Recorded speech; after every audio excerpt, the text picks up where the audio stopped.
بسم اللہ الرحمن الرحیم۔ السلام علیکم ورحمۃ اللہ وبرکاتہ۔ اسلام کی دنیا میں خوش آمدید۔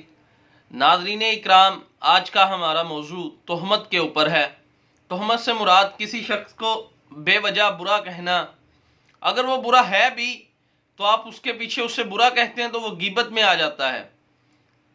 تو بہت سختی سے منع کیا گیا ہے اپنے مسلمان بھائی کو برا کہنا۔ قرآن پاک میں ارشاد ہے کہ اپنے مسلمان بھائی کے اوپر گمان نہ کرو، کوئی بھی برا گمان نہ رکھو، اس کے ساتھ آپ کوئی بھی برا گمان نہیں رکھ سکتے۔ دیکھیں، جب وہ نہیں موجود تو آپ اس کو برا کہیں، وہ غیبت میں آ جاتا ہے۔ جب وہ موجود ہے آپ اس کے اوپر تہمت لگائیں تب بھی اس کا انجام برا ہے۔ دونوں صورتوں میں گناہ ہے، اس لیے سختی سے منع ہے اپنے مسلمان بھائی کو برا کہنا۔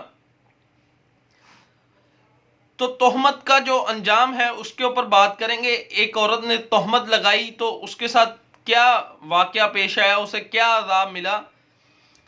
تو مدینہ کی ایک عورت جو فوت ہو گئی، جب اس کو غسل دینے والی آئی عورت، وہ غسل دے رہی تھی اس میت کو، تو اس کا ہاتھ اس کی ران پر تھا۔ تو اس نے میت کی طرف دیکھتے ہوئے باقی عورتوں سے کہا جو وہاں موجود تھی، ان سے کہا کہ اس عورت کے ایک مرد کے ساتھ ناجائز تعلقات تھے۔ اتنا کہنے کی دیر ہوئی، اس عورت کا ہاتھ اس میت کی ران کے ساتھ چپک گیا، اور اس قدر شدید زور سے چپک گیا کہ جب وہ اپنا ہاتھ کھینچتی تو میت کی ٹانگ اوپر اٹھ جاتی، اور عورتیں جب مل کے کھینچنے لگیں ہاتھ چھڑوانے کے لیے تو میت ساتھ گھسیٹی چلی جاتی۔ چنانچہ وہ میت کے ساتھ اس قدر کس گیا کہ مردوں کو بلانا پڑ گیا۔ مرد حضرات نے کوشش کی لیکن وہ ہاتھ نہ چھوٹے، اور ایک دن ایسا ہی گزر گیا اور میت میں سے بھی بدبو آنی شروع ہو گئی۔ تو اس وقت جو علماء تھے ان کے پاس یہ فیصلہ گیا، تو انہوں نے کہا اس عورت کا ہاتھ کاٹ دو اور میت کے ساتھ دفنا دو۔ جو غسل دینے والے کے گھر والے تھے وہ کہتے ہم تو معذور نہیں کر سکتے اپنی عورت کو، ہرگز ہم ایسا نہیں کرنے دیں گے۔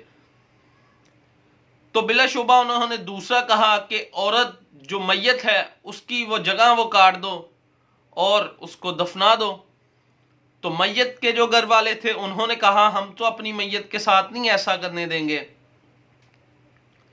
چنانچہ کرتے کرتے حضرت امام مالک کے پاس فیصلہ چلا گیا، وہ اس وقت قاضی تھے، ان کے پاس فیصلہ گیا تو آپ اس گھر میں تشریف لائے۔ تو آپ نے اس عورت سے پوچھا جو غسل دینے والی تھی، مجھے پورا واقعہ بتاؤ، بات ہوئی کیا تھی؟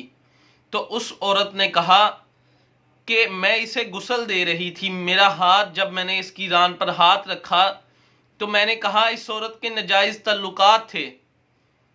تو حضرت امام مالک نے کہا کیا اس نے تمہیں زندہ تھی جب، کیا تمہیں کبھی بتایا؟ اس عورت نے کہا نہیں۔ کہ تم نے کبھی خود دیکھا؟ اس عورت نے کہا نہیں۔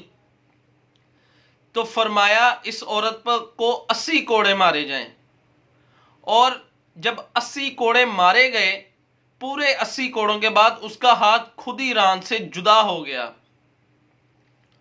تو جناب، تہمت لگانے کا، میت کے اوپر اس نے تہمت لگائی، وہ جانتی بھی نہیں تھی اس بات کو، تہمت لگائی جب تو اس قدر سزا ملی۔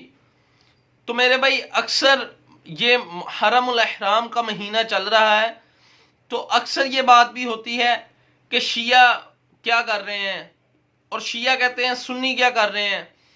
شیعہ لڑتے ہیں حضرت عمر فاروق رضی اللہ تعالیٰ عنہ کی طرف، ہم لڑتے ہیں ان سے، تم گستاخ ہو۔ وہ گستاخ ہیں، ٹھیک ہے، یہ الگ بات ہے، وہ ہم سے لڑتے ہیں، وہ علیحدہ بات ہے، لیکن تہمت نہ کسیں، انسانیت کا خیال کریں، ان کے اوپر تہمت نہ کسیں، ان کی اصلاح کر لیں، آپ جا کر انہیں سمجھا لیں، ان کی اصلاح کریں۔ وہ بھی بات جو ہے حوالوں کے ساتھ کرتے ہیں، اگر وہ ماتم کریں حوالوں کے ساتھ کرتے ہیں، حوالے دیتے ہیں، بلا شبہ ماتم جائز نہیں، ماتم نہیں کرنا چاہیے۔